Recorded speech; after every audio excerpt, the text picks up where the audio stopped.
Olá a todos, eu sou a Sara Duarte e sou psicometricista. Se se está a perguntar, psicometriquê?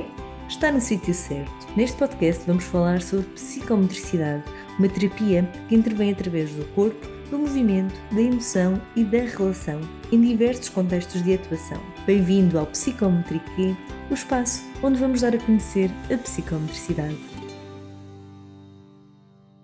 Olá, sejam bem-vindos ao Psicometriquê, o podcast em que vamos então conversar sobre psicometricidade, e hoje tenho aqui mais uma convidada para nos trazer aqui uma nova vertente da psicometricidade que ainda não tínhamos falado nestas conversas, e vou já passar aqui a apresentá-la, que acho que vai ser uma conversa que todos vão querer ouvir do início ao fim. Então, é a Cláudia, ela é mãe há um ano, mas é psicometricista há 12. Há 12 anos que já trabalha enquanto psicometricista, mas com bebês e com crianças ainda há mais tempo do que isto. A Cláudia é cofundadora da Terra das Crianças e, neste ano de 2024, fundaram ou inauguraram aqui o seu Centro do Brincar, um projeto que já estava na gaveta há muito tempo e que está a trazer e a fazer as delícias de muitos bebés, crianças, famílias, da zona de Lisboa. A Cláudia, para terminar aqui esta apresentação, diz-nos que é a brincar que quer continuar a trabalhar e, portanto, sem mais demoras, dar aqui as boas-vindas à Cláudia Machado Gil, da Terra das Crianças. Olá, Cláudia, obrigada. Olá, Sara. Obrigada. Obrigada, antes de mais, pelo convite para estar aqui a falar sobre a nossa psicometricidade.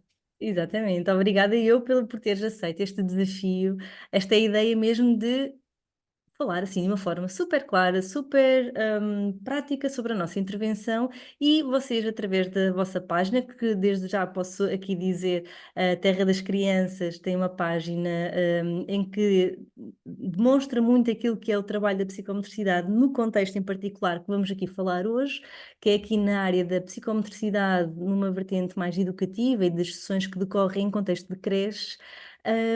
E é uma página que todos devem conhecer, todos que têm pequenotes, porque de facto transmite muito aquilo que é a intervenção que a psicomotricidade pode fazer neste contexto, no contexto de escolas.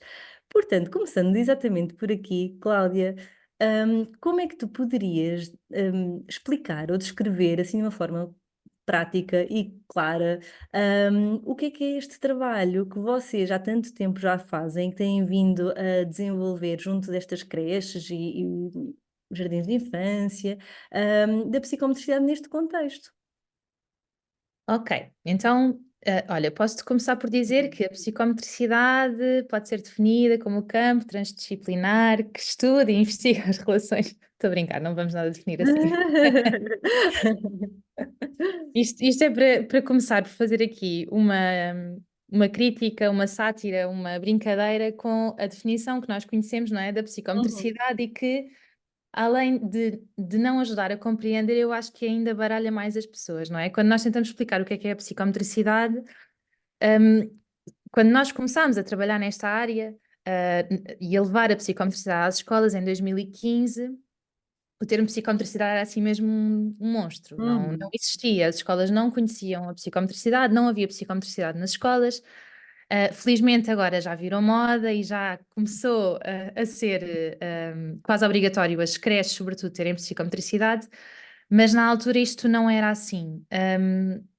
E o que nós sentíamos era que quando nós tentávamos descrever por palavras, ainda ficava mais confuso, não é? Porque nós tentamos explicar tudo aquilo que está à volta da psicometricidade e é mesmo difícil, porque a psicometricidade é tudo aquilo que nós somos, não é? É a nossa relação connosco próprios, é a relação que nós temos com os outros e é a relação que nós temos com o meio que nos envolve. Portanto, nós passarmos isto depois para a infância concretamente, não é? E para os bebés pequeninos, é complexo, não é? Portanto, o que nós sempre dissemos às escolas com quem começámos a conversar foi: se querem conhecer a psicometricidade, deixem-nos ir aí e mostrar na prática o que é a psicometricidade. Por isso, se alguém que nos estiver a ouvir tem curiosidade em saber o que é a psicometricidade, e ainda não teve a oportunidade de ter contacto na prática, não é? Físico, visualizar o que é a psicometricidade, eu aconselho que comecem por aí, E porque que é a forma contactem mais a Terra fácil das de. Crianças, não é? Porque para irem mostrar e demonstrar como é que se faz. Exatamente. Sim. Uhum. Mas tem mesmo que ser por aí, não é? Portanto, a psicometricidade, da forma como nós a vemos na Terra das Crianças, como eu a vejo em particular na minha prática enquanto psicometricista, é muito isto, está na base da relação, não é? A relação que nós estabelecemos com a criança e a criança connosco, e é a partir daí que se constrói depois, seja o que for, seja o plano de intervenção, quando falamos numa abordagem mais terapêutica, não é? Seja o nosso plano de sessão ou a nossa intervenção mais educativa, quando falamos na abordagem que nós temos como nosso core, como aquilo que mais fazemos e como aquilo que nos tornou mais conhecidas aí na Praça da Psicometricidade, é efetivamente este trabalho que fazemos nas escolas. E pronto, além desta questão da relação, muito importante também é a questão do brincar, não é? Que nós valorizamos muito, que hoje em dia também é moda falar no brincar, mas o brincar psicomotor também não é um brincar qualquer, não é? Uhum. É aqui um brincar com muita intenção, falamos muito da intencionalidade no brincar, e dar significado àquele brincar, não é? Portanto, nós quando estamos a brincar em contexto de creche e jardim de infância, dependendo da sala onde estamos inseridos, não é? Porque naturalmente levamos em conta aquele que é o desenvolvimento psicomotor dos pequeninos. Estamos a falar de um brincar que tem objetivos por trás, de estimulação, de gerar oportunidades, de que as crianças consigam absorver este brincar de uma forma muito, muito própria, não é? Não é sempre um brincar estruturado. Naturalmente, o brincar livre também tem lugar e é muito, muito relevante, mas é um brincar sempre com uma intenção, por trás. Ao ouvir-te e para quem nos ouve também, só para clarificar, portanto, vocês quando vão à escola, não é, neste trabalho de psicomotricidade, neste contexto, estando presentes em diversas faixas etárias, não é? Portanto, se calhar, queres-nos explicar aqui em que salinhas é que vocês vão e que tipo de trabalho é que, embora tudo seja psicomotricidade, mas como é que especificam para aquela faixa e para aquela fase de desenvolvimento aquilo que é digamos, os objetivos que pretendem para para aquelas idades e como é que o fazem através das vossas sessões? Certo. Olha, isso é muito importante, e isso é uma das coisas que nos diferencia dos outros técnicos que fazem este trabalho em contexto de creche e jardim de infância, não é? Porque ainda, infelizmente, ainda existem muitas escolas que dizem que quem faz a psicometricidade nas salas são as educadoras. Ainda existem algumas escolas que têm o serviço de psicometricidade, mas depois quem o realiza são professores que não têm formação específica em psicometricidade, não é? Não têm a nossa formação académica, portanto, não têm credibilidade para atuar em psicometricidade, não são psicometricistas.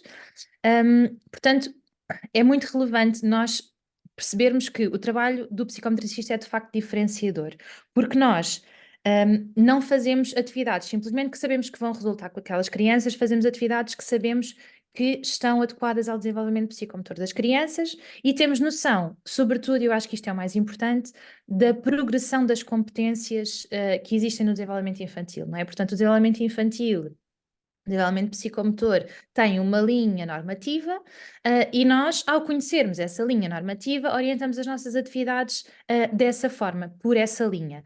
Então, nós atuamos desde o berçário até à sala de pré-escolar, antes dos pequeninos entrarem no primeiro ciclo, e esta psicometricidade naturalmente é diferenciadora em cada uma das salas, não é? No berçário, nós trabalhamos muito aqui a parte sensorial, portanto, sabemos que os bebés no primeiro ano de vida têm muito esta necessidade, não é, de conhecerem o mundo através dos sentidos, é através dos sentidos que eles conhecem o outro, conhecem os objetos, conhecem a sua relação com os objetos e começam a perceber o impacto que eles têm no mundo, não Uhum. é? E é através dos sentidos, sobretudo, que nós atuamos nas salas de berçário. Depois, na sala de 1 ano, a intervenção é muito aqui focada naquelas que são as competências que os bebés estão a desenvolver nesta fase, que são, sobretudo, o equilíbrio dinâmico, não é? Aqui para a aquisição da marcha. E também a questão dos conceitos opostos, portanto, eles começam também a verbalizarem, não é? E a conhecerem a diferença entre os objetos, a diferença entre os conceitos, e portanto trabalhamos muito aqui coisas como o grande e o pequeno, o barulhento e o silencioso, o em cima e o em baixo. Esta diferenciação de conceitos está muito presente nas nossas sessões para os pequeninos da sala de 1 ano, e também a questão da noção corporal. Trabalhamos muito também, não é? Porque sabemos que nesta fase eles já começam a identificar onde está a cabeça, o nariz, a barriga, as mãos, e isso também é uma área que trabalhamos muito na sala de 1 ano. Depois, na sala dos 2 anos, a parte de tudo isto, não é? Que nós vamos retrazendo para as salas dos mais crescidos, já incluímos também o pensamento simbólico, não é? Que os pequeninos já começam a brincar ao faz de conta e, portanto, na sala dos 2 anos já somos muita coisa. Somos dinossauros, somos bombeiros, somos animais da selva, animais da quinta, somos peixinhos no fundo do mar, somos aquilo que nós quisermos e que os pequeninos Sim. quiserem, no fundo, não é? E através deste pensamento simbólico, as nossas sessões têm uma estrutura, tipo uma história, onde nós vamos vivenciando várias coisas relativas àquele personagem que estamos a encarnar. E depois, no jardim de infância, já levamos muito estas competências também do pensamento simbólico, do encarnar de personagens, sobretudo para incutir motivação nas atividades, não é? Para o brincar estar presente na atividade, e começamos também a incluir aqui algumas questões relacionadas com os pré-requisitos da leitura, da escrita e da matemática, não é? Os números, as letras, as cores, as formas geométricas, estas questões mais do pré-escolar também estão presentes nestas sessões. Portanto, o que nós tentamos é que as sessões sejam o mais ricas possíveis em termos de estimulação e de estímulos adequados à faixa etária de cada sala. Uhum. Ouvindo-te, não é? Sendo, se calhar, se tivermos aqui pessoas da área de educação e das creches, acredito que neste momento fiquem a pensar exatamente sobre a relevância de ter um profissional especializado nesta área, não é? A fazer a psicomotricidade, não é? E não somente.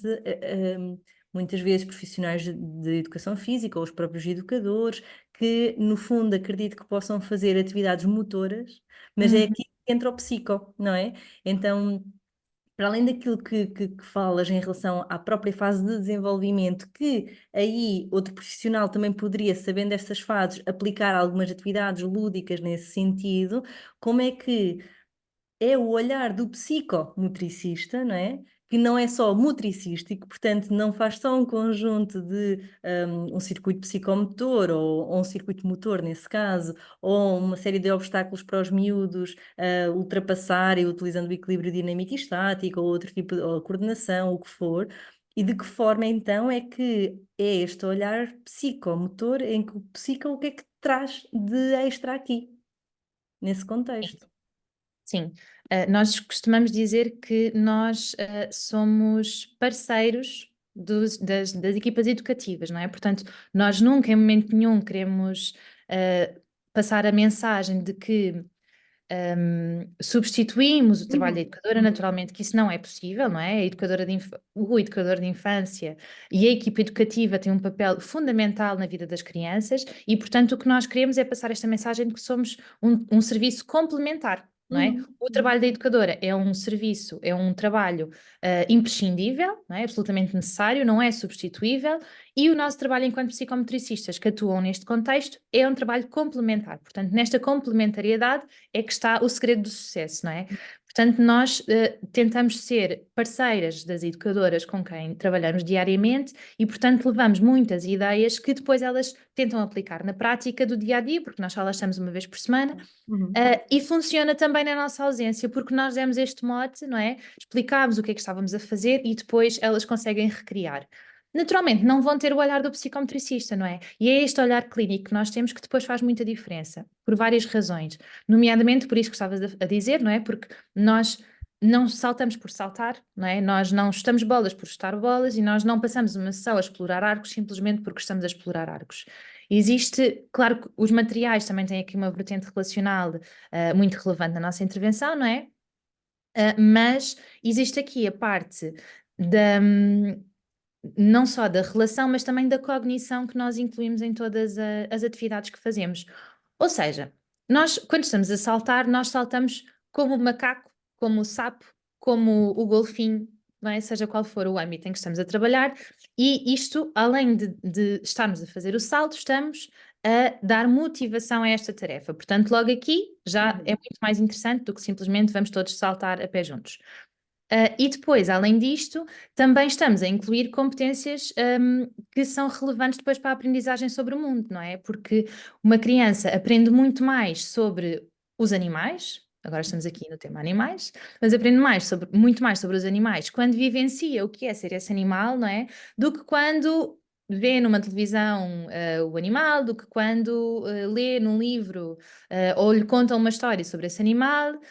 Ele vivencia muito mais a experimentar ser esse animal, não Uhum, é? Portanto, nós uhum. estamos na quinta e somos os animais da quinta e vamos mugir como a vaca e andar como a vaca e vamos saltar como o sapo e fazer o som que o sapo faz. E desta maneira as crianças vão integrando as aprendizagens de uma forma muito mais relevante para elas, porque tem aqui a componente motivacional que muitas vezes não está para a maior parte das crianças hoje em dia, noutras atividades que não lhes são tão naturais, não é? Portanto, o movimento faz com que estas atividades sejam muito mais importantes, muito mais relevantes, tenham outra preponderância na vida das crianças.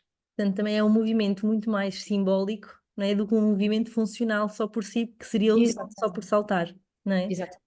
Estava a ouvir-te e a pensar, hum, isto faz imenso sentido na idade aqui, nas primeiras idades, não é? Até à entrada na escola, mas até que ponto, e sabemos muito sobre, ou estudamos muito sobre isto, da importância do corpo estar implicado. Tivemos professores que são assim, na praça pública também muito conhecidos nesta Uhum. temática do brincar livre e do corpo a explorar, Uhum. que é uma grande via de aprendizagem quando este corpo está em movimento e está a absorver a aprendizagem fazendo, não é? Exatamente. De que forma é que poderia ser interessante, isto é só uma reflexão aqui, enquanto te ouvia, de repente todo o primeiro ciclo, ou mais para a frente também, ter incutido esta forma de pensar, novamente numa questão complementar e não substituindo o que quer que seja, não é disto que este podcast se trata, mas aprender nesta via também, não é? As aprendizagens depois, elas mais formais e académicas. Uhum. Sem dúvida, é uma aprendizagem multissensorial, não é? Uhum. Cada vez se fala mais aqui sobre. Aliás, há pouco tempo falava isso com uma colega minha, que agora a palavra sensorial também parece que está na moda, não é? O que mais se vê são atividades sensoriais e ateliês sensoriais para as crianças, mas efetivamente nós psicometristas conhecemos, não é? E valorizamos muito aqui a componente sensorial na aprendizagem, e sem dúvida que os professores de primeiro ciclo que têm levado abordagens multissensoriais para as salas de aula têm tido muito melhores resultados, não é? Porque naturalmente a criança não aprende apenas unicamente, existem crianças que não conseguem aprender dessa forma, não é? Pelo meio visual e auditivo, não é? Precisam de experimentar, precisam da componente tátil, por exemplo, Uhum. para conseguirem aprender. Portanto, sem dúvida que sim, que é muito relevante e é esta abordagem multissensorial que nós tentamos trazer para as nossas sessões, não só as sessões que realizamos nas escolas, como também as sessões que estamos agora a realizar no nosso centro do brincar com as famílias. E Uhum. aqui já incluímos ainda mais questões, não é? Aqui a parte da relação dos pais com os seus pequeninos. Tu sentes que, e porque falaste aqui em vários termos que, entre aspas, estão na moda, não é? E que é um facto e que muita gente fala, sentes que estas modas acabam por facilitar ou não, a receptividade até das próprias famílias, mas aqui principalmente no contexto escolar, que é onde vocês trabalham mais, Uhum. para introduzirem práticas como a psicomotricidade enquanto atividade extracurricular? Eu acho que tem as duas vertentes. Acho que, por um lado, sim, as famílias nunca estiveram tão informadas como estão hoje em dia. Uhum. Existe informação gratuita em muitos sítios, não é? Nas redes sociais, por aí fora. Uhum. Uh, mas muitas vezes não é a melhor informação e as famílias naturalmente não conseguem fazer esta distinção, não é? E perceber onde é que eu vou buscar informação que seja fidedigna. E muitas vezes existe informação que lhes chega que não é a mais certa em termos de evidência científica e depois isso pode ser um problema. Eu sou muito a favor da informação, naturalmente, e acho que as famílias devem informar-se e procurar atividades que sejam relevantes para as suas crianças, mas acho que muito importante também é procurarem saber quem é que dinamiza essas atividades, não é? Porque vemos pessoas sem formação absolutamente nenhuma a fazer ateliês sensoriais. Uhum. Não quer dizer que seja uma coisa má, não é? Porque as crianças vão lá e eventualmente divertem-se e fazem a atividade na mesma. Mas eu sinto que acabamos por estar a apoiar estes profissionais não qualificados a desempenharem uma função que não lhes compete e isso depois naturalmente tem consequências. Uhum. Vocês no vosso trabalho, ao contactarem com muitas salinhas e crianças, não é? Acabam por E estamos aqui a falar sempre muito naquilo que é o desenvolvimento típico ou normativo, não é? Tu própria dizias há pouco, em cada salinha tinha os seus objetivos assim, principais, não é? Claro que haverão outras coisas depois a trabalhar, mas adequando à fase de desenvolvimento que cada sala se encontra ou que as crianças se encontram. Um, com esta presença tão próxima nestes contextos, vocês acredito que possam conseguir também identificar alguns sinais quando alguma criança vos apresenta aqui algum desenvolvimento, aparentemente, não é? Ali com alguns alertas. É possível fazer quase que rastreio visual ao conhecer as crianças e perceber estes sinais e a partir daí dar algum tipo de seguimento também para ajudar a criança e a família naquilo que for necessário para ela? Claro que sim, essa é outra componente que nós naturalmente temos sempre presente no nosso trabalho, não é? É aqui a componente dos rastreios que nós fazemos hum, em todas as salas onde vamos, não é? Naturalmente depois, ao longo do ano letivo, já vamos conhecendo as crianças, mas existem salas onde nós chegamos uma primeira vez e existem questões muito evidentes que nós muito facilmente conseguimos despistar, não é? Outras precisamos de mais algumas sessões para conseguirmos observar a criança, mas este olho clínico do psicometricista também está sempre presente no nosso trabalho e tentamos sempre fazer este trabalho de parceria com as equipas educativas e com as famílias, no sentido de fazer esta comunicação para. Nós sabemos, não é, que quanto mais cedo for realizada a intervenção, melhores serão os resultados. Um, mas sentimos, ainda assim, que existe alguma resistência por parte de ambos, muitas vezes, não todas, naturalmente, isto Uhum, estou a falar em termos genéricos, não é?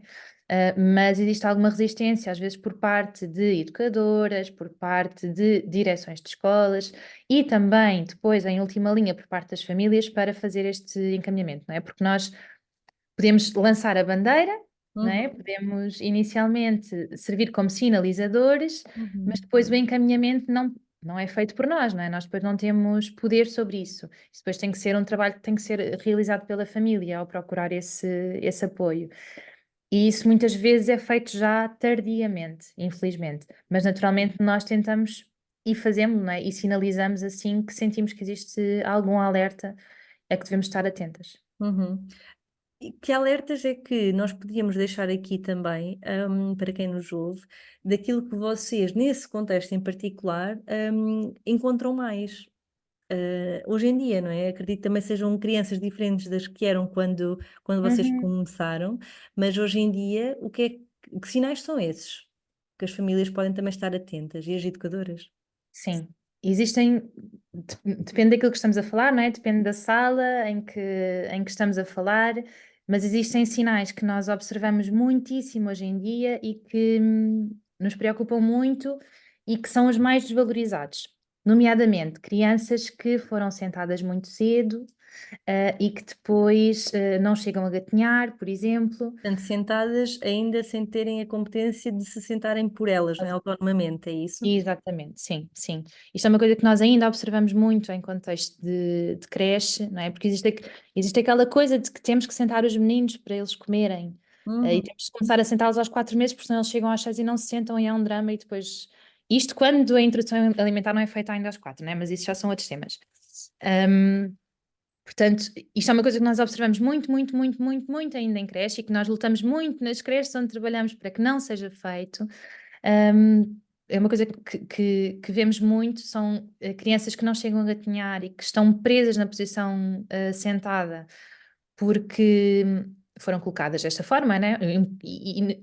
Na maior parte das vezes imobilizadas nesta posição, não é? Seja em espreguiçadeiras ou em bumbos ou em argolas, enfim, das mais diversas formas e que depois têm prejuízo no seu desenvolvimento motor, sobretudo, não é? uhum. E na verdade tem prejuízo também no desenvolvimento nos Global, restantes níveis, não é? Psicomotor, porque a criança que não não tem um contacto explora. com o chão precocemente, sim, que não tem um contacto com o chão precocemente, também não utiliza bem as mãos, não é? Não é simplesmente os seus pés ou as suas pernas que vão ficar Uhum, com alguma dificuldade, não é? As mãos também são prejudicadas por isso e todo o restante desenvolvimento do bebê. Depois, outra coisa que também observamos muito. São crianças com assimetrias, que naturalmente esse também não é uma valência do psicometricista, não é? Portanto, nós não podemos atuar sobre, mas tentamos muitas vezes encaminhar, e também é uma coisa que é muitíssimo desvalorizada, não é? Crianças que só utilizam uma mão, por exemplo, ou que só viram a cabeça para um lado, neste caso bebés, estamos a falar mais de bebés e não crianças. E que é muito desvalorizada, só depois mais à frente é que as famílias mostram alguma preocupação.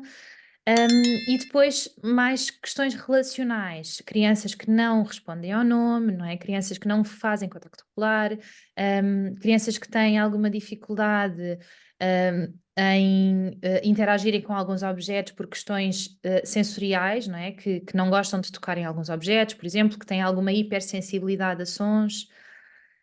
Isto são coisas que nós observamos muitíssimo em contexto de sessão de grupo, em contexto de creche, e são as questões mais desvalorizadas, não é? Porque existe muito aquela coisa de, ele cresce e isso passa. Uhum. E nós sabemos que muitas vezes O não é bem tempo, assim. não é? É o ritmo dele. Exatamente. Terias, é só uma provocação agora que me ocorreu. O que é que terias a acrescentar ou a dizer a alguém que te respondesse: é o ritmo dele? Sim, olha, existe uma resposta pro forma para essa, porque nós ouvimos muitas vezes. Portanto, isto já está assim meio protocolado em equipa de como é que nós respondemos. Naturalmente, todas as crianças, todos os bebés têm o seu ritmo e isso é indiscutível, não é? Mas existe a evidência científica que nos ajuda a perceber qual é que é o ritmo considerado normal ou qual é que vai além disso. Existem janelas de aquisição de competências que são muito importantes quando observamos uma criança e um bebê, não é? E se a criança já está a ir além dessa janela máxima para a aquisição da competência, é para mostrarmos preocupação, efetivamente. Diria que não começamos a mostrar preocupação 2 meses antes, porque em 2 meses muitas coisas acontecem e Hum, também depende aqui do que é que estamos a falar, não é? Qual é que é a competência que estamos a sinalizar e qual é que é o sinal de alerta que estamos a visualizar na criança. Mas existem janelas de aquisição de competência que não devem ser desvalorizadas. Naturalmente, a criança pode adquirir a competência 1 mês depois de ter chegado ao fim da janela que a evidência científica nos mostra que é normal, e está tudo bem, não é? Porque estas janelas também foram calculadas e foram direcionadas, tendo em conta uma média, e naturalmente as crianças não são medidas de forma métrica, não é? Todas as crianças têm o seu ritmo, sim, mas nós temos que ver presentes outras aquisições. Prévias à aquisição que estamos a falar, não é? Portanto, quando falamos, por exemplo, da aquisição da marcha, que é um típico, diz-nos as janelas que será ali entre os 10 e os 18 meses, vá. Já existem crianças que adquirem depois dos 18 meses e nós observamos isso em contexto de creche e também está tudo bem. Mas temos que ver presentes outras competências que muitas vezes não estão presentes e daí a preocupação, não é? Nomeadamente a criança conseguir colocar-se de pé agarrada a algum apoio, a algum móvel, a algum objeto da sala.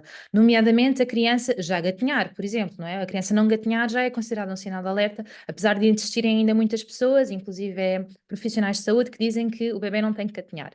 Mas o gatinhar é mesmo muito importante e é sempre um sinal de alerta quando ele não acontece.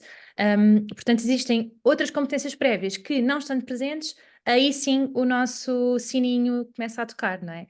E é isso que nós observamos. Nós não observamos uma competência isolada, assim como observamos uma criança num único dia e tiramos conclusões, mas observamos toda aquela que é a progressão das competências da criança até aquele dia e se está ou não a existir evolução. Se está estagnado há 3, 4 meses, também já alguma coisa se pode passar. uhum. Olha, e ia-te perguntar que, entretanto, vocês começaram em 2015, não é? Há poucos Exato. dias. Portanto, já passaram por vocês, diria centenas ou milhares de crianças, não é? Se Sim, calhar sim. mais por aí. E passamos também por uma pandemia. Uhum, Então, ia-te perguntar, e nós psicometricistas falamos sempre muito sobre isto, sobre o trabalharmos pelo corpo, a mediação corporal, portanto, isto tudo naquela definição que tu no início ias brincar e ias dar, a definição sim. científica, não é, da coisa. Agora, hum, o que é que de facto vocês notam de sinais no corpo dos miúdos, que é um corpo de 2015 era um, ou até Uhum, 2019, 20, uhum. e em crianças pós-pandemia, que o corpo que é este destas crianças que, ou perguntando de outra forma, Dizias há pouco que temos estas normas do desenvolvimento, estas diretrizes científicas que nos dizem. Neste momento podemos continuar a olhar para elas exatamente da mesma forma, ou pós um período tão alargado de ausência de estimulação e de exploração motora que estes miúdos viveram, de facto, as coisas parece que estão todas um bocadinho mais atrás do que o que seria expectável para a idade. O que é que vocês têm observado? Olha, o pós-pandemia imediato, quando nós voltamos às escolas, quando nos foi permitido, não é? Ali, por volta de 2020, setembro de 2020, já pudemos voltar a algumas escolas. Aliás, em julho já voltámos a algumas escolas, mas muito poucas. Mas esse pós-pandemia imediato foi muito chocante para nós. Um, não só pelas questões do corpo, não é? Do corpo que esteve parado, do corpo que esteve aprisionado, do corpo que não esteve em relação, que não brincou na rua, não é? No ambiente natural de brincar, mas também pelas questões relacionais. E nós pensámos que irmos de máscara para as escolas ia ser uma coisa muito dramática e que as crianças se iam assustar, e isso não aconteceu. Aquilo para as crianças já era muito normal, para os bebés e para as crianças.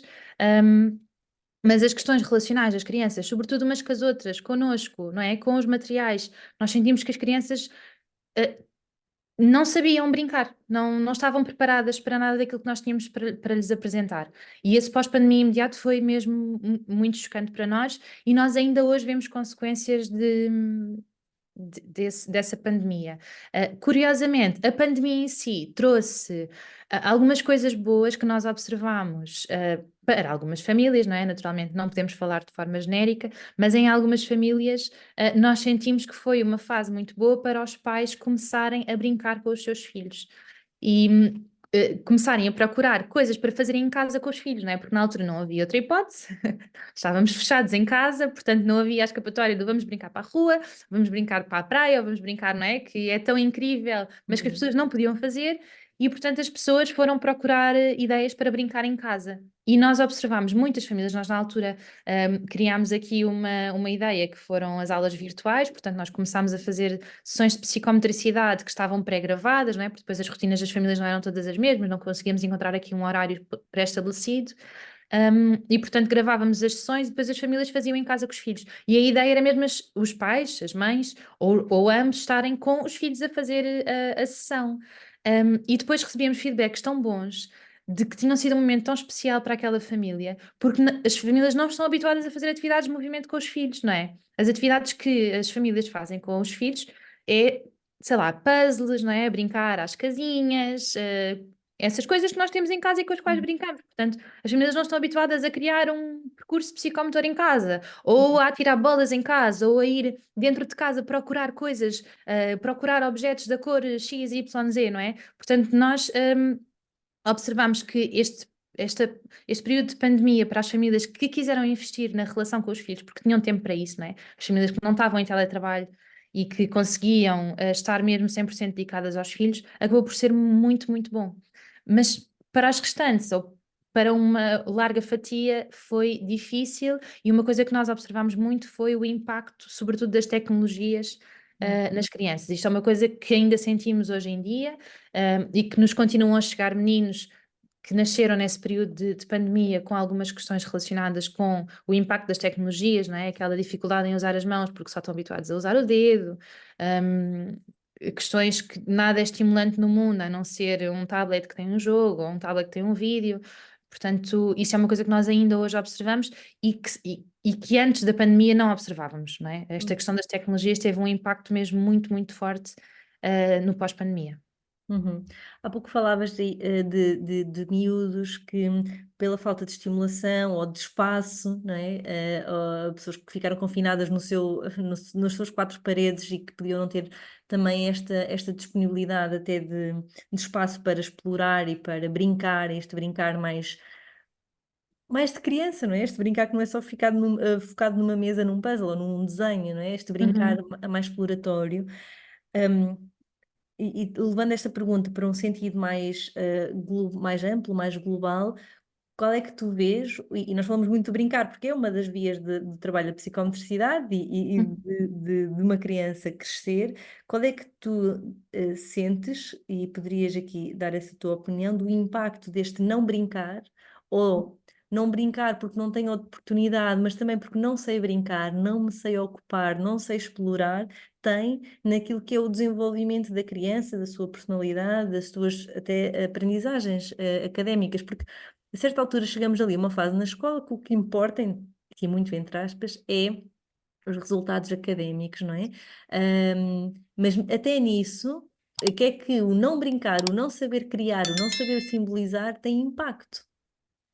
Tem muito, não é? Obviamente que a criança que não brinca é uma criança que não tem acesso ao simbólico, não é? E todas as aprendizagens académicas são simbólicas, não é? Naturalmente que o som que o A reproduz o A é um símbolo para aquele som, não é? Portanto, o número um é um símbolo para a quantidade que o número um nos indica. Portanto, todas as aprendizagens escolares são simbólicas, são nos ensinadas através de símbolos. Portanto, se a criança não teve a oportunidade de explorar o seu pensamento simbólico e criativo, ela não tem capacidade de aceder a este simbólico, a este simbolismo e depois de fazer essa progressão para as competências que são as competências académicas, não é? De aprendizagens académicas propriamente ditas.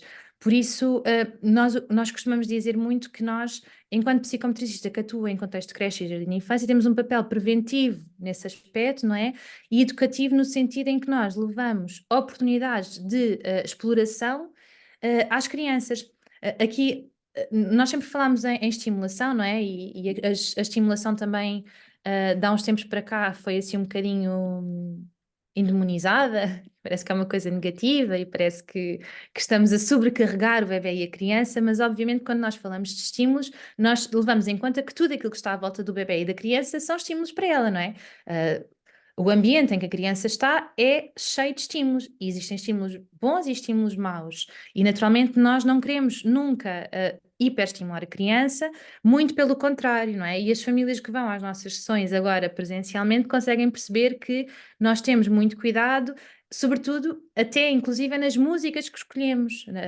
Estes pormenores são muito relevantes depois para a forma como a criança vai absorver aquela aprendizagem. Portanto, nós costumamos dizer isto, que o psicometricista que vai à creche, não é, proporciona oportunidades de exploração e que são muito necessárias, não é? Porque se a criança não tiver a oportunidade de explorar as suas competências, essas competências não se vão desenvolver simplesmente. Um, Naturalmente que a criança precisa de brincar livremente, precisa de tempo para o seu corpo explorar o mundo de forma livre, mas, por exemplo, se a criança não tiver contacto com escadas, ela nunca vai aprender a subir umas escadas e a descer umas escadas, não é? Se a criança não tiver contacto com talheres, ela nunca vai aprender a comer com talheres.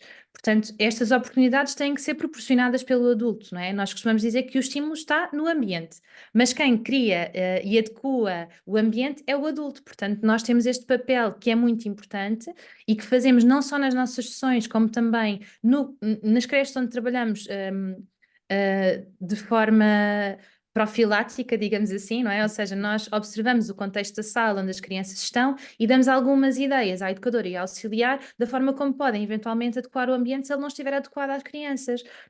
Quando falamos em ambiente, não falamos só em termos de segurança, não é? Falamos também em termos de estímulos que estão à disposição das crianças para elas brincarem. E estes estímulos têm que estar presentes em tenra idade, estímulos diversificados à medida que a criança vai crescendo, não é? Para que a criança e o bebê consigam absorver estas aprendizagens através das oportunidades que estão no ambiente para elas absorverem essas aprendizagens.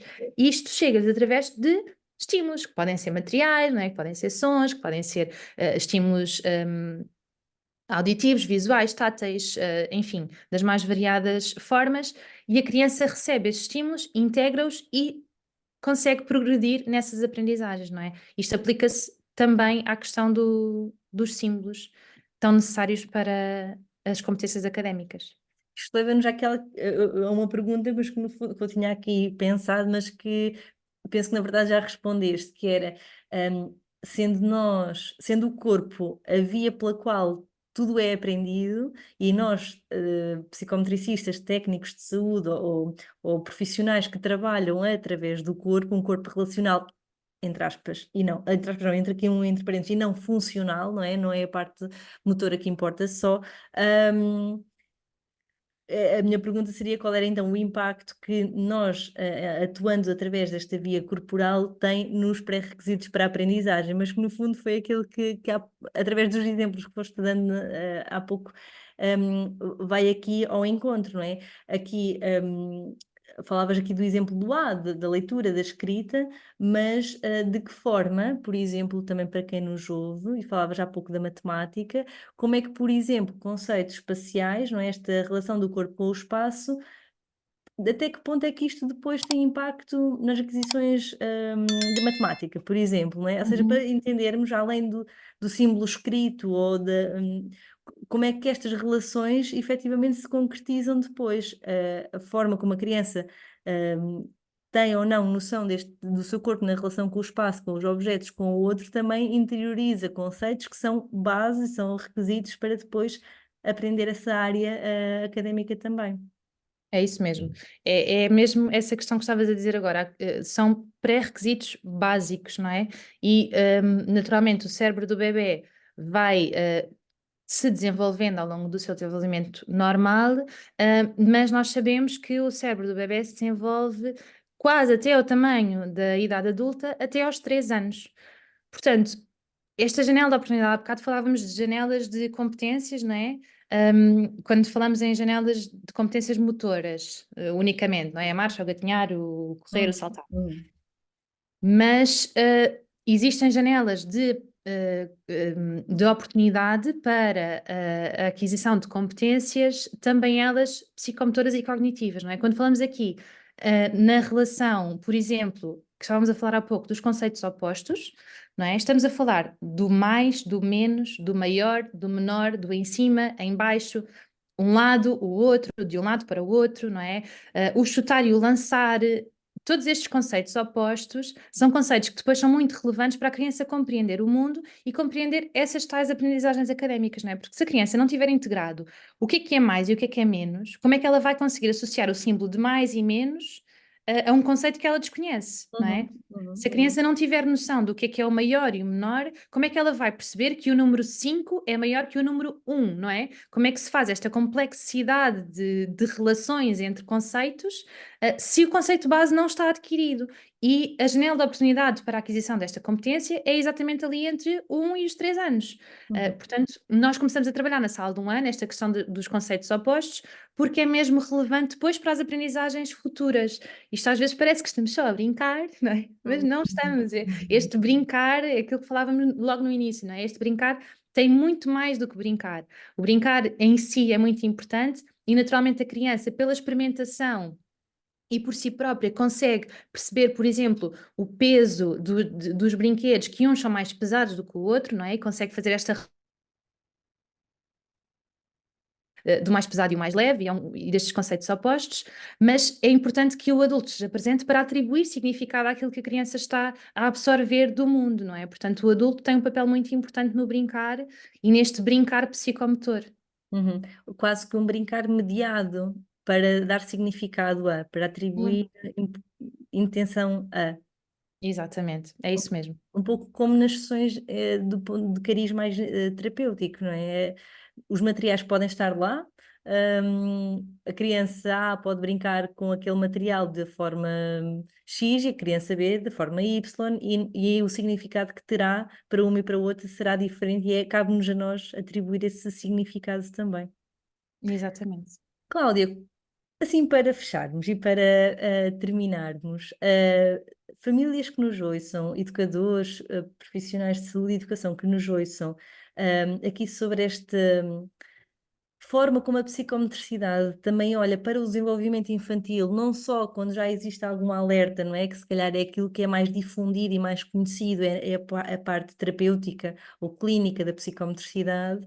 Agora, sabendo nós, depois desta conversa, quem nos ouve, deste papel tão importante do impacto que a psicomotricidade pode ter no desenvolvimento infantil e naquilo que é as pré-competências também, ou os pré-requisitos para a aprendizagem, qual é que seria, assim, a mensagem que tu poderias deixar para não sei se consciencializar é a palavra, mas para trazer alguma, sim, alguma consciência sobre esta importância de estarmos atentos a este desenvolvimento, a estarmos atentos a quem trabalha com os nossos filhos ou com os nossos alunos, tenha conhecimento desta área, para de facto ser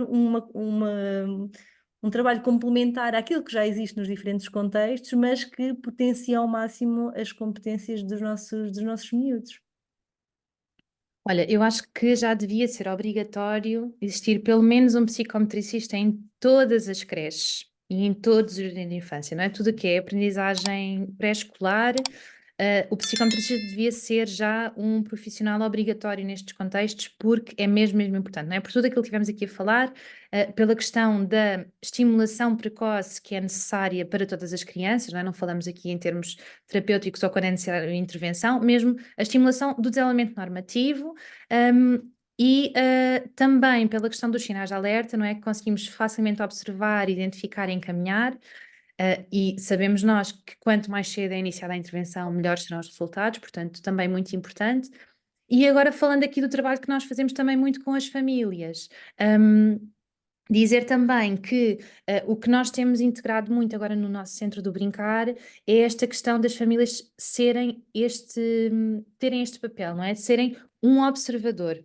Tanto que chamamos a um dos nossos novos programas o grupo Observar e Brincar, porque consideramos que é mesmo muito importante os adultos, os pais e mães, conseguirem e saberem observar os seus bebés. Mais do que estarem preocupados em fazer muitas atividades, não é? Mais do que estarem preocupados em dar muitos estímulos, mais do que estarem preocupados em o que é que, ai meu Deus, o que é que eu devia estar a fazer agora e não estou a fazer, é ter esta capacidade de observar os nossos filhos, compreender aquilo que eles nos dizem, mesmo ainda antes de falarem, não é? Aquilo que os seus corpos e a sua comunicação não verbal nos transmite, e através desta observação nós sermos muito precisos naquilo que lhes damos em resposta, não é?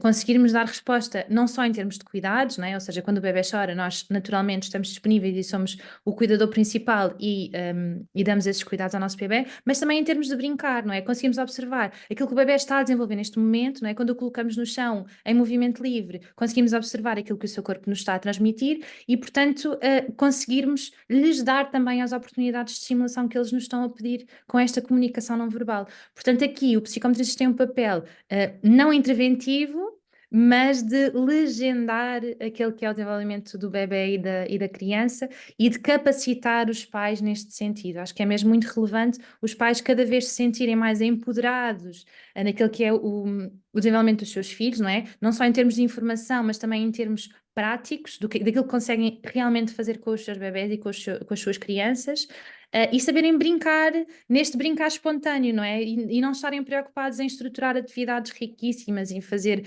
jogos com cartolinas e coisas XPTO, porque não é isso que as nossas crianças precisam, não é? O estímulo principal está na relação, e quando as crianças se sentem seguras nesta relação, elas desenvolvem-se de forma muito harmoniosa, e é isto que nós também, enquanto psicometricistas no trabalho com as famílias, estamos preocupadas em fazer.